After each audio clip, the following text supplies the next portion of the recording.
कोई कैकेयी को कभी दोष मत देना। मां कैकेयी को अयोध्या में कोई ऐसा प्रेमी नहीं था जैसी मां कैकेयी प्रेमी थी, क्योंकि रघुनाथ जी का वियोग, भरत जी का वियोग, महाराज दशरथ का वियोग, पूरे अयोध्या वासियों की निंदा का पात्र बनकर राम जी की इच्छा की पूर्ति की।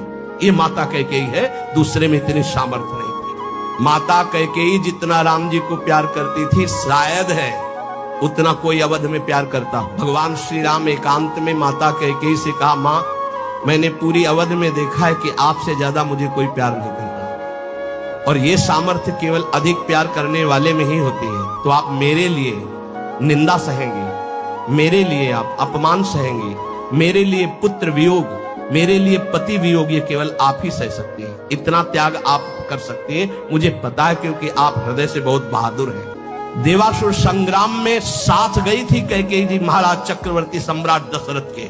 भगवान राम जी इसीलिए कह रहे कि आपका हृदय वीर रस से भरा हुआ है, आप सह सकती हो मां, बस एक मेरी इच्छा है। तो उन्होंने कहा, हे राम तुम्हारे लिए अभी प्राण त्याग सकती हूँ, तुम्हारे लिए सब कुछ त्याग सकती हूँ। तो उनका आपको बस जिसलिए मेरा अवतार हुआ, मैं संतों के सुख के लिए अवतरित हुआ हूं, मैं अवध का राजा अभी नहीं बनूंगा, अभी आपको मुझे वनवास भेजना ही होगा।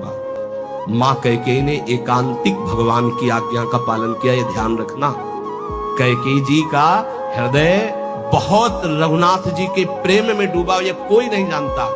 सर्वश्रेष्ठ प्रेम मां कैकेयी का, जिन्होंने अपना अपमान सहा, निंदा सहा, लेकिन राम जी की इच्छा की पूर्ति की। ये अंदर की बात कह रहा हूं। भरत जी ने कभी मां नहीं कहा।